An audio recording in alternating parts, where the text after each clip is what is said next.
আচ্ছা, তোমরা সবসময় তোমাদেরকে আমি বলেছি যে সাকসেস পেতে হলে এই হ্যাবিটটা করো, ওই হ্যাবিটটা করো। কোনো না কোনো একটা হ্যাবিট আমি তোমাদেরকে প্রত্যেকদিন বলেছি। কিন্তু আজকে বলছি যে সাকসেস পেতে হলে সবচাইতে বড় জিনিসটা যেটা, এইটা হলো পোলাইটনেস।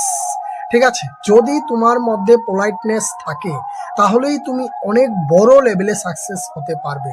যদি তোমার কাছে সাকসেস আসতে চায়, যদি তুমি চাও যে তোমার কাছে সাকসেস আসুক, তার জন্য তোমাকে একটা জিনিস করতে হবে, মাথাটাকে নুইয়ে রাখতে হবে।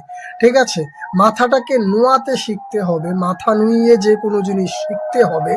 যে কোনো জিনিস বা যে কোনো শিক্ষা শিখতে হলে আমাদের মাথাটা নোয়াতেই হয়। তুমি যদি মাথা না নোয়াও তাহলে তুমি কোনোদিন বড় হতে পারবে না। সিম্পল একটা কথা হলো, যদি জীবনে অনেক বড় হতে চাও তার জন্য তোমাকে অনেক ছোট ছোট কাজ করতে হবে এবং অনেক ছোট হয়ে থাকতে হবে। যখনই কোনো জায়গার মধ্যে তুমি যাবে তখন যদি সবার থেকে বড় নিজেকে মনে করো তাহলে তুমি কোনোদিন সাকসেস হবে না কোনো কাজে।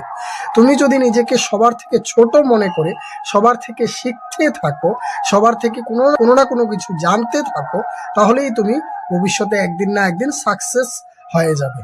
Thank you. I am AS Chan signing off.